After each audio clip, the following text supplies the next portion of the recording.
Alright, hello and welcome to the 7th episode of the Beantalking podcast. I'm Tim Beanland, and on this one we've been talking to Darren. He's the founder of Ignition Immersive, a VR company. So we touched on some really cool topics such as where VR is at the moment and where's it going, applications in form of training and especially in dangerous environments, and how VR can really improve marketing campaigns in terms of the tracking and ability. So if you're into tech, you're going to really love this one, and I'm excited for you guys to hear it, so let's go. Cool. Darren. Hey, how are you? Thank you for your time, mate. Seventh guy on the podcast, really appreciate it. Yeah, pleasure to be here. Yeah, so you're on the cutting edge of VR, you're a director, a producer, technologist. That's sort of my sum up of yourself, but for people out there that don't know who you are and Ignition Immersive, yeah, tell us a bit about yourself. Gosh, tell you about yourself. Where do you start in life? Look, I'll probably just start that I was a filmmaker from a very early age, about 5 years old. Right. I love film and I loved trying to make films. And by trying to make films, we were trying to create films where we were doing special effects using jump cuts. This was on the old VHS. We never went down the beta route. If anyone remembers beta, that was a superior format that no one could get hold of. But look, VHS, shooting films and trying to cut them on VHS using dubbing and recording. Yeah. Very dodgy, but we made some great stuff as kids. Can How long I say ago shit? was Can I that? say shit? No, on this yeah, podcast? of course. We made some great shit. Made some great shit. Yeah, that was when I was 6, and if I tell you how long ago, I'll reveal my age, which I'm not going to do. Yeah. But it was sometime in the 80s. In the 80s, when VHS was a thing. Yeah. That's it. And so I've always been into film, and I was always into computing. Yep. So I was the nerd sitting up in my bedroom, coding on a Commodore 64, writing stuff. Yeah. Again, showing my age there. And ran a bulletin board system. This was way back in the 80s, where I got 4 phone lines installed and had sort of a multi-user chat system going. People would dial in on computers. Very early internet, 4 or 5 people in a connected computer system. Yeah. So I think when I say technologist and then filmmaker, it's both of those things converging. Combined.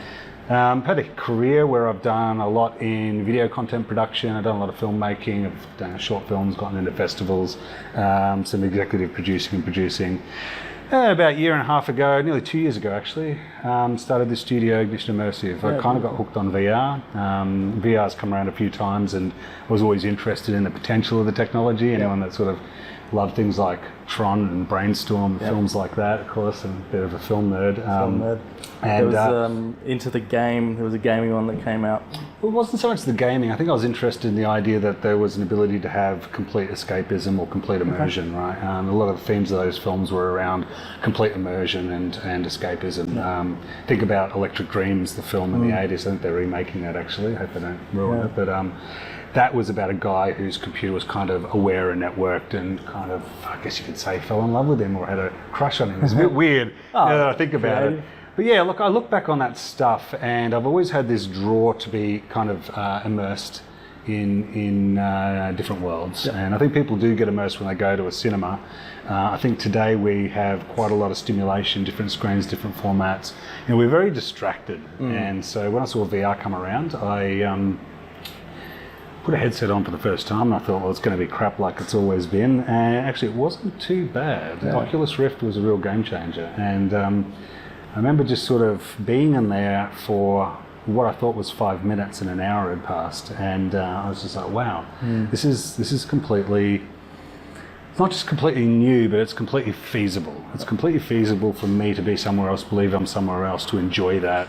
To come back to reality and really feel like that I've been somewhere. And I thought, you know what, I've always wanted to make films because I want to take people somewhere, and now with VR I can literally just completely take them somewhere else. Well, that was going to be my next question, because you've grown up doing traditional film, but then what was the caveat that pushed you to the VR world?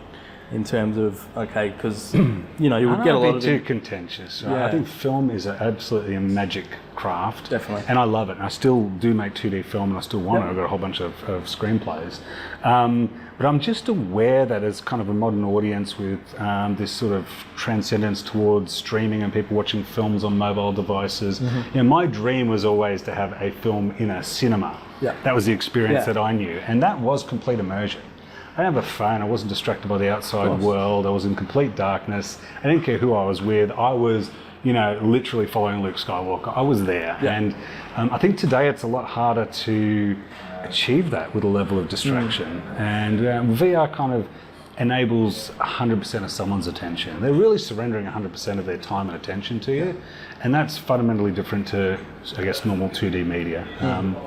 Yeah, and I'm not saying like people do give 100% of attention to great films and Netflix series, all of that. People binge watch stuff. Yeah. I think of Game of Thrones. Some like pizza parties and watch it for 7 hours straight. Yeah. It's not about that. It's about the idea that there's this kind of next level of immersion where I can really take people somewhere, and that really interests me. I think as a filmmaker, you are potentially some kind of spiritual guide or something like that as well, right? You really do take people on a journey, and take them on a story, and they're giving you their time. So yeah, definitely. And I think you touched on it there. You said, the perception of your VR the first time you put it on was, no, this isn't going to be as enjoyable. But being in the industry, you've obviously seen a lot of growth in the technology. So is it now at a space where an experience that you can have, if it's run properly, can create those wow moments? It's not, this is going to be something out of the blue. It's more now it's, wow, the technology is really here. Yeah, look, I think people have always done the best they can with technology at the time, and technology's got this kind of acceleration curve where it's taken innovation on a lot of different angles from a lot of different industries to be able to really get to a point where VR technology, involves stereoscopic high-resolution screens, motion tracking, head-mounted tracking for directional tracking. You need spatial audio. You need processing power to be able to produce these experiences. You need storage capacity. And all these things have kind of come from different parts of innovation. I mean, a lot of it driven by mobile technology, funnily enough. Mobile screens with OLED tech getting cheaper and higher resolution and more horsepower and a smaller footprint. All of that stuff's ultimately enabled VR to really be something that's near to reality and believable enough that you can enjoy it, and to not have the kind of visual fatigue that would come from traditional screens and other things. Or remember an initial VR headset I put on many years ago. It's this huge thing, like it just bulky, it was like wearing like 6 motorbike helmets sort of compressed into one. So you really couldn't, even if the visual technology was good, which wasn't, but if it was good, you just would have been fully aware that there's an elephant sitting on my head, and therefore I'm inside a VR headset.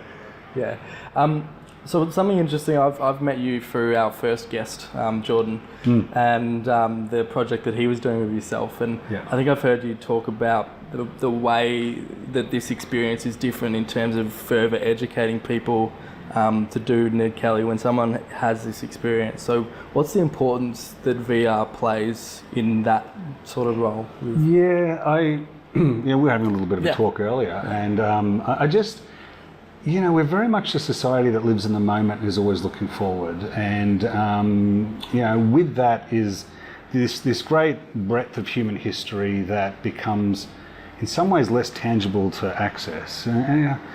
People read, but do they read books anymore? Do people really immerse themselves in history? Do people have the time to really connect with history and have the understanding? Even with Wikipedia and all the stuff, I do a lot of reading, I watch a lot of documentaries, but we're just living in such a saturated media age where there's so much new stuff that it's almost a little bit hard to get people in connection with the past and really understand, have an intimate relationship with the past. And one of the great use cases we saw from VR was to sort of use that 100% of someone's focus, take them back and meet historical characters or witness or experience historical things. In this case, it was Ned Kelly's final days in old Melbourne Gaol. And there's something very intimate, poignant and kind of evoking about that, which is an ability to get a window into maybe a character or a person who's larger than life, but at the same time is human. And that's what we wanted to do with that Ned Kelly VR project, was enable for that 4 or 5 minutes somebody to come off the street, walk in there, sit down in a jail cell, and then for the next 4 or 5 minutes they're there with Ned Kelly. It's a very close personal conversation, and it's an insight into the man, it's an insight into the times he lived in, it's an insight into our collective history, colonialism, bushrangers, all that sort of stuff, all those themes that sit there. And somehow it's just, I think I said this to Jordan when we were making it, when you walk in the jail, it's surrounded by ghosts of the past. But when you put this VR headset on, it's like you're a ghost from the future, sitting in the past. That's a really, really, it's a beautiful thing, and I find it provoking. I actually went to see it yesterday, and you feel like you're there in the jail. You feel like you're back in. You're looking back into the past, rather than when you walk around the jail. You can sort of think about it, but then once you put the headset on, and even the candle in the corner and everything, it's just that extra layer, I think. Yeah, I think we can look back on the past, but it's much better if we can witness the past. Yeah. Now comes a great oath of responsibility of fact and fiction and things like that around that. The fact that we can bear witness to the past, this is the next best thing to time travel. Yeah, of course. And who doesn't want to do that, right? That's awesome. So, as filmmakers and as VR companies and as artists, we can do this with the technology, but we can kind of take next level, with VR. And when people surrender themselves and go on that journey, it really is a journey. I mean, it could be anywhere. It could be outer space. It could be Mars. It could be.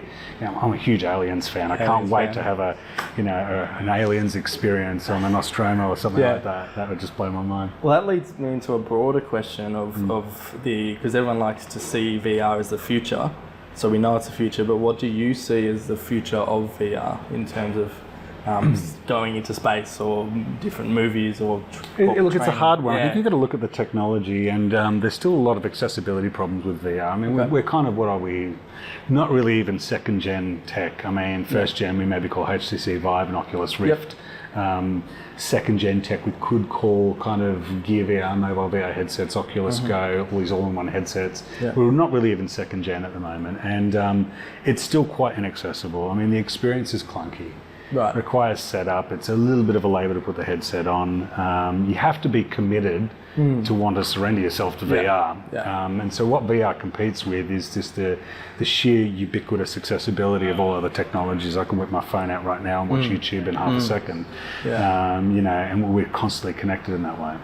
So VR has this huge barrier around it, and at the moment I kind of see it much more as maybe an exhibition format, similar to the old Melbourne Gaol, where it's a curated experience. The viewer doesn't have to do much. They're specifically going to experience VR. It's the same in training and induction and other things. I was about to get to that, you've got an environment that you curated. Western Australian Museum's just got an Antarctic experience. You go in, you're actually going to have an experience. So I often refer to VR at the moment as being a theatrical format, as in cinema. Because it's a lot like that. When you go to a cinema, you don't have to worry about cranking up all the technology to put the show on.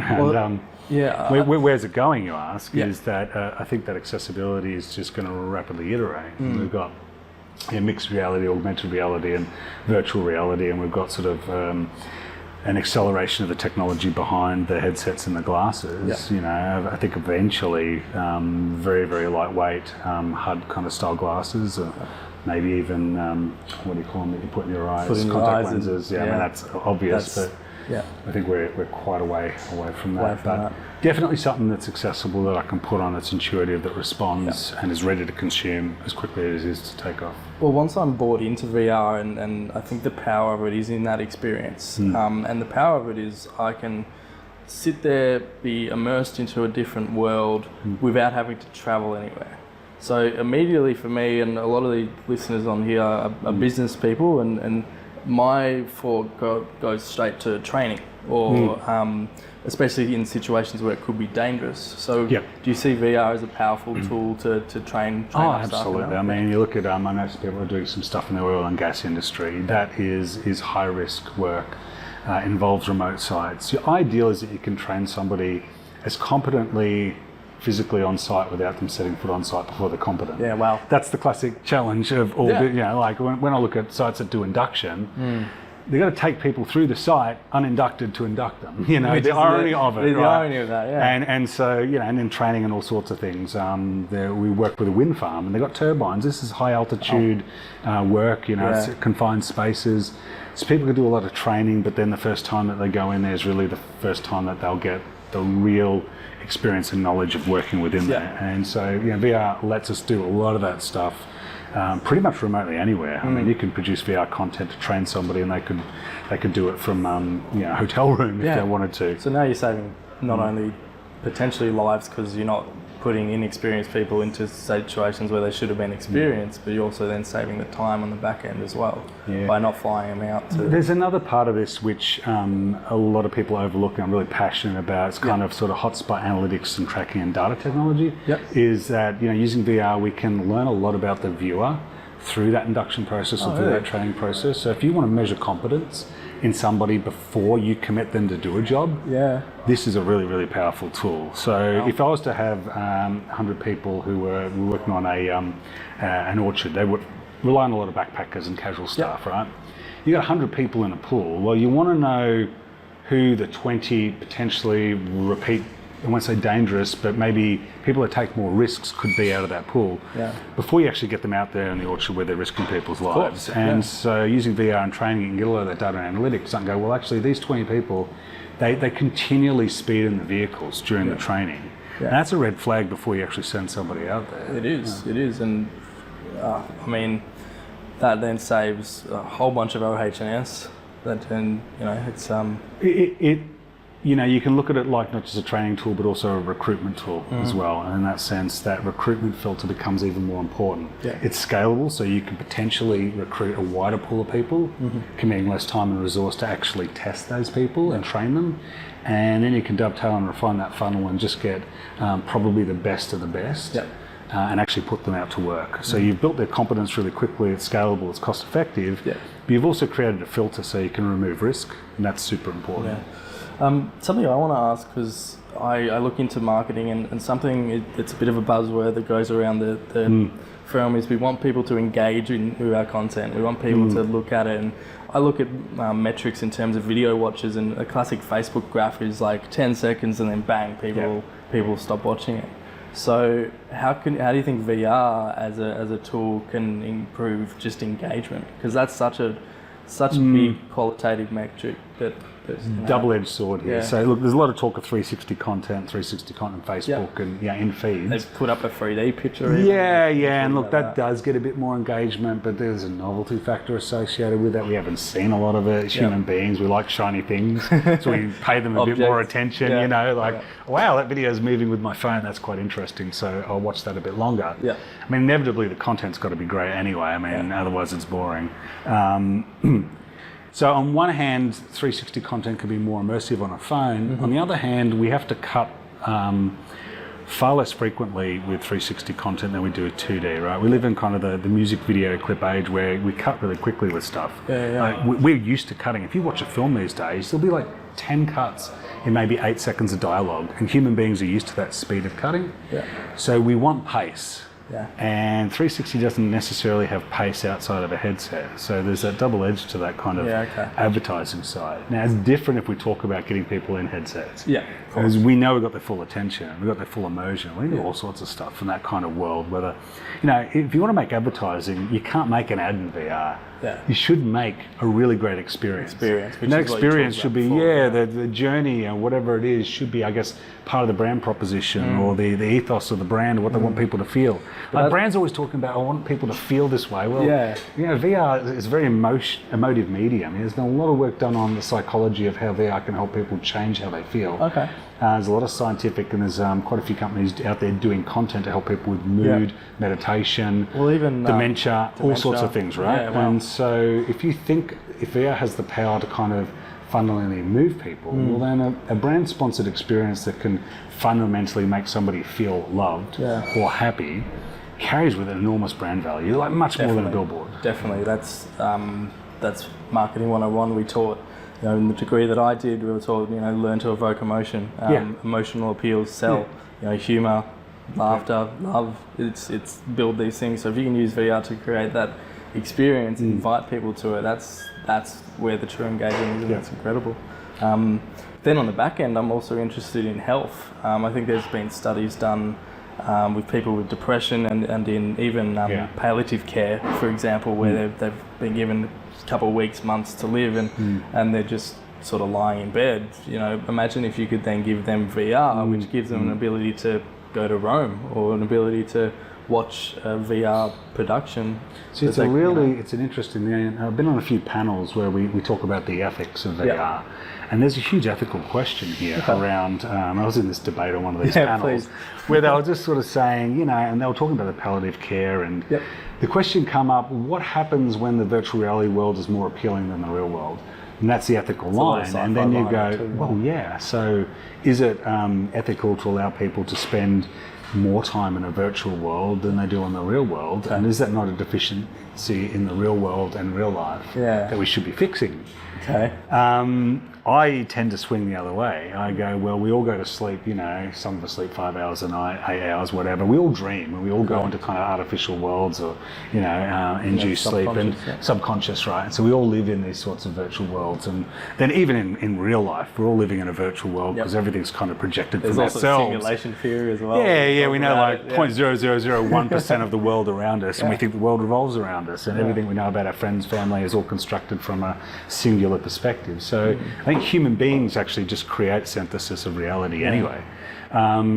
If the escapism actually is personally rewarding for an individual and it doesn't harm other individuals in any way, shape or form, I say, is that not a legitimate thing, and shouldn't somebody be allowed to make that free choice? So, that's very interesting. I'd love to get responses.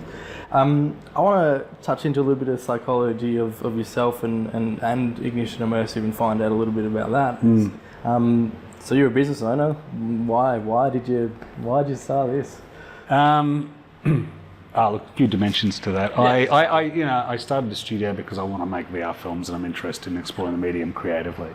And when I first started, VR was complicated. You had to use sort of multiple individual cameras and stitching, and then all of the workflows weren't that orientated. So there was an enormous amount of kind of learning and intellectual property that went into just even making basic VR. And I remember sitting there one day as I was sort of hauling through that going, well, wouldn't it be great to kind of share that with a bunch of people and build a skill set up so it become easier and it become more natural, and then we could do better. And I kind of, as an Australian, and as a filmmaker, you kind of look over to Bollywood, Hollywood, and you look at the scale and you kind of go, we're never going to have that scale. And VR is so new and it's so accessible. I kind of saw that we could actually produce as good VR here as you can anywhere in the world. Like the scales of economy aren't that different. Like 100 million for a VR film is not going to do necessarily that much more than 100,000 with people who really know what they're doing. Loosely speaking, you know what I mean? There's minutiae between that. There is, and storytelling is always storytelling, and I get the Australian ethos, and we can make great stories as well. But I just saw that with VR, there was kind of a resetting of the slate about where everybody was in the world on a new frontier. And that's a great place to be. So why not do that with a bunch of people, train people up, create the capability? And so, here we are, always learning, landscape's always evolving, and it's always exciting. Exciting to be on the frontier of that. It's only this, 2019, I'm kind of looking forward going, I think VR films and semi-interactive films and hotspot technology, I think all that stuff could really come of age this year. It could be really a great industry to be in. Definitely. The audience is growing and they're going to be there.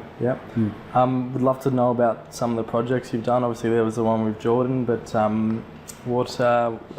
you've done everything from your B2C stuff with that, but all the way up to government work and orchard work, as you're saying. Has there been a particular project that comes to mind where you've gone, that was just amazing, I enjoy? Look, we really enjoyed putting Race to Alaska together. That was very early on, and that was a documentary. And a lot of that was me teaching some people to use cameras that we equipped them with. And it was a sort of solo race from Canada to Alaska, and that was a lot of fun putting that together. And we learned a lot from that because we overshot a lot of material, and it was just there's so much data and there was so much stitching, and we put it together, and then we realised that you can't really have a film that's like 50 minutes in VR. It's just people don't want to. Like, doesn't matter how good it is. There's attrition that comes from viewing stuff that long. And we're really proud of that. We've got a couple of projects that we've kind of been semi-shooting at the moment. So one of them's more a sort of extreme adventure travel series that we're experimenting with. So really excited to be developing that. A couple other creative irons in the fire. One's based on dark fairy tales, which is in development. So that creative stuff's what I want to focus on. Predominantly, studios focused on a lot of commercial stuff at the moment. So the obvious use cases of training and induction. Doing some great stuff around farm safety up in Mildura at the moment. Because when you I'll come back to it. It's really you're saving people's lives. I'm going to make that big claim. That's rewarding. Yeah, I don't want to sound dicky about it, but sometimes I feel like I come out of the corporate world and I got into VR because I want to do creative, meaningful things. Yep. And it's really nice to find a rhythm with the work that we're doing. That it's got a commercial underpinning tone, but it's actually got a real world benefit. Right? I'm going to improve somebody's life, or maybe going to save somebody's life, or I'm going to improve conditions. And I'm sure there's scales of commercial interest that go around that. As it has to be. But I'm kind of focused on, wow, maybe if one person's saved, you'll never know it, but that feels good to sort of be contributing to that. Because they remember back to actually physically doing this thing that's, dainty. And look, there's also this idea of supporting industry, and we're in a global economy, and I could go on about all that stuff, but innovation technology is important for every industry, and if we can help apply that and lead different industries, to something better and help, that feels good. That's why I'm doing this. Because that's something that comes to my mind of it's not just suited for one particular niche. Like I think a lot of people can be mistaken in thinking that VR is just for gaming and fun. Something that I've learned doing a little bit of research is you shouldn't be afraid to try new technology in your business. Well, we all do, and I just think the tech's proving itself this year. It's accessible, it's cost effective, and it's a really good time for people to even be ideating around it. I mean, I do a lot of work where I go in and sort of consult and talk about what's possible, and we ideate and come up with solutions, and it's very cost effective to rapidly prototype and proof of concept this stuff, and that's where I suggest anyone does it, like on a small scale. Focus, see the results for yourself, and sort of build out from there. You don't have to kind of go all or nothing, not with technology and innovation. Because especially if it's something in terms of education of people with it, what's that first step someone should make if I haven't looked at my training program in 20 years and now I'm looking people have, as you said, people are falling asleep in my training programs, and I'm looking at this as an option. Well, the first thing you should always do in any business is not look at the training program, but just look at where there are potential problems and areas of improvement in the business. So if you've got a training program and everyone's 100% competent, and there's no accidents or risk, or everything's going really, really well, and it's cost effective for you, and you've got it nailed down. I mean, you got to say, is VR going to add a lot to that? No, but if you're kind of looking under the hood and going, it's not as effective as what it used to be. People aren't watching the 2-hour video anymore. People aren't, the 90s theme stuff. If there's no engagement, then Qantas learned this with the whole, ads that they ended up putting on the aeroplanes, because those things were so stale, and people just weren't watching them. And everyone's like, I know what to do. I know where the life jacket is. That's not the point. The point is about attentiveness and awareness. And because people weren't watching them, there's a risk there. 100%. Now, does that risk play out? No. But do you identify that as a risk and try and improve it? Yes. So they went on a campaign to make really engaging, instructional videos, and it just made a huge difference. Has it saved a life? No. Do we know? Yes, no. But the engagement level's there, and we know that people need that information. They need to actually retain that, and that's the purpose. So that's how you quantify things sometimes. Leading back to marketing advantages of VR, you were talking and talking about 2D a little bit, but what advantages do you think VR has over that if we're going to go into that area? Look, it's kind of talking about, 2D you can cut quickly, it's ubiquitously accessible across so many devices now, and obviously true VR needs infrastructure, and by that it needs headsets, and so there's barriers to entry. People have got to own those headsets.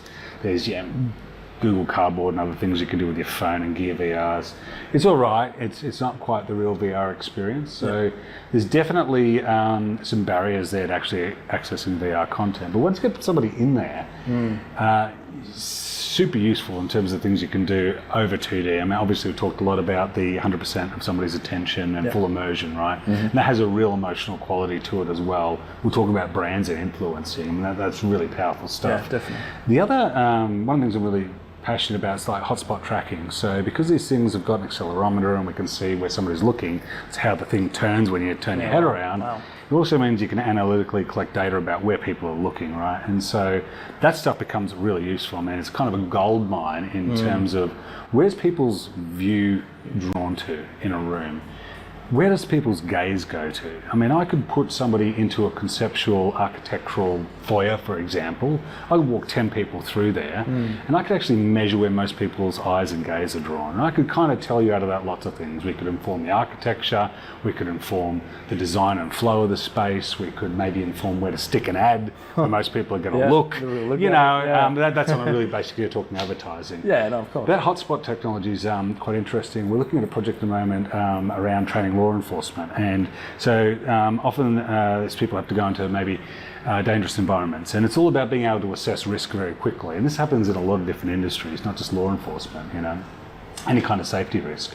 And so you're able to put people through situation and scenario in VR multiple times, track where they're looking and where their attention goes, and then gain analytics from that and perhaps inform the training of that person. So if I was to walk into a dangerous situation and 9 out of 10 times I don't see the knife on the table, for example, I'm not paying attention, I'm not scanning the room properly, you can tell that with VR. With 2D, we just have to shoot a wide, and you really wouldn't know whether anyone was looking anywhere in particular.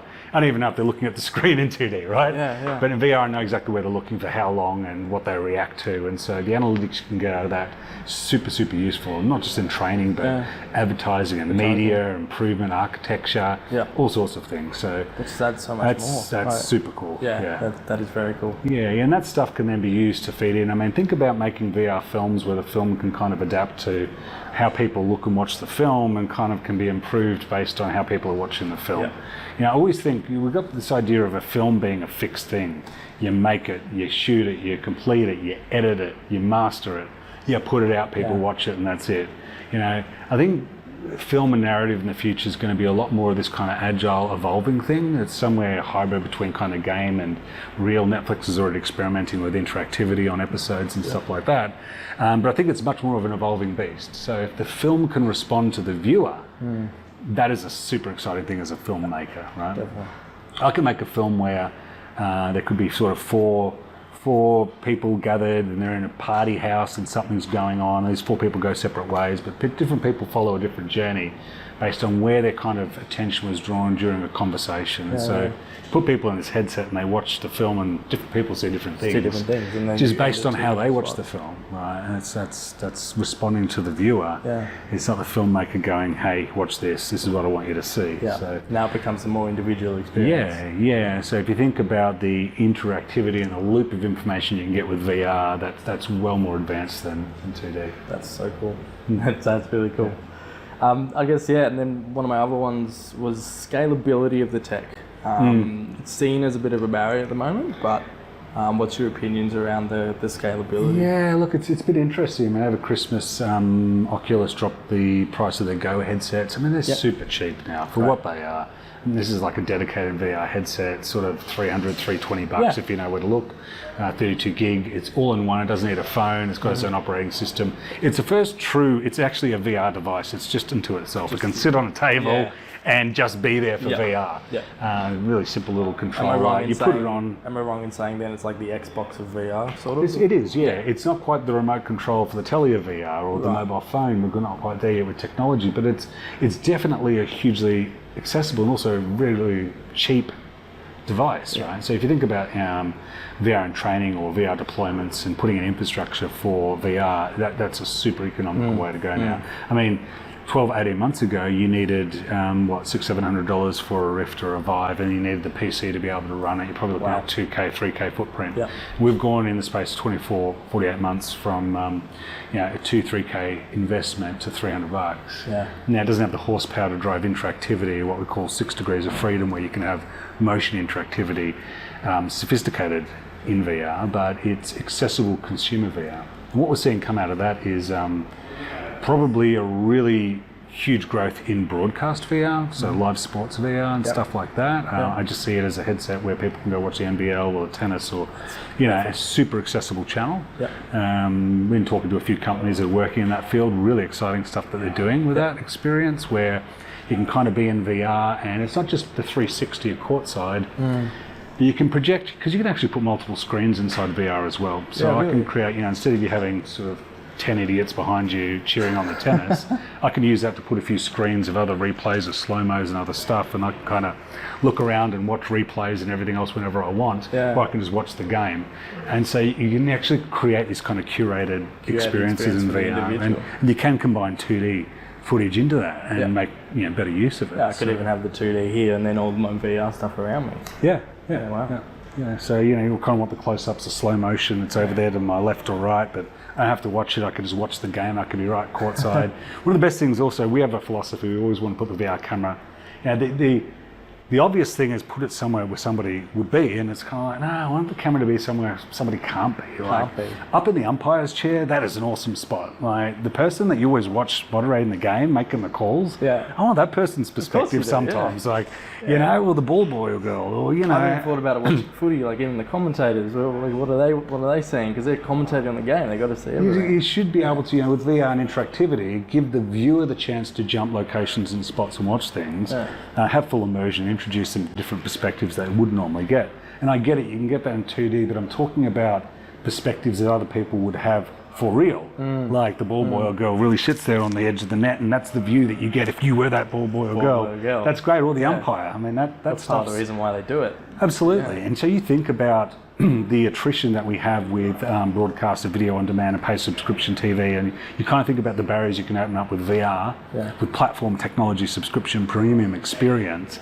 It's a really monetizable channel there, and it's now really cheap in terms of hardware investment for the consumer, and everyone's got the bandwidth and the infrastructure to really be able to consume it. So we're kind of in a nirvana point to see consumption VR really grow. Yeah, definitely. That's really cool. I think that's an awesome spot to leave it. But Darren, for anyone out there that is thinking about doing VR or even just wants to follow what you're doing, getting more immersed themselves in what VR is, where's the best sort of places to reach out to yourself? Or look, Instagram, Facebook, at Ignition VR on that. I post a lot on LinkedIn, and immersive.video, www.immersive.video. So look up Darren, Ignition Immersive. Just look up Ignition Immersive. We're out there somewhere on that wide web. On the wide web. Now, best on Instagram, and we try to post up a lot of stuff there. It's a lot more about how we roll. We're not really a startup. We're 18 months old now, but we like to be authentic. We're really passionate about what we do, so we really like to open the hood and just show people what we're doing and share that. There's a great community in VR as well, so anyone that wants to get into it, really recommend it. It's a really fostering community. People are really passionate about what we're doing and the opportunities, and it's not quite like a club community, but there's certainly a lot of knowledge sharing to be out there. Awesome. Well, thanks, Darren. I've been Tim. This has been Darren. Absolute pleasure. We've been talking. Cheers. Cheers.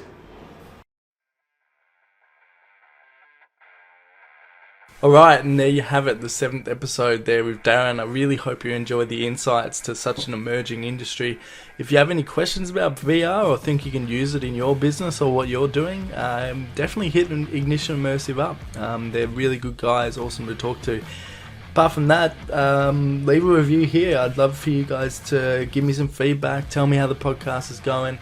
Always contactable on Instagram and Facebook at Beantalking, and the email tim@beantalking.com.au. But apart from that, I'll see you guys in episode 8, where we got some exciting things to come.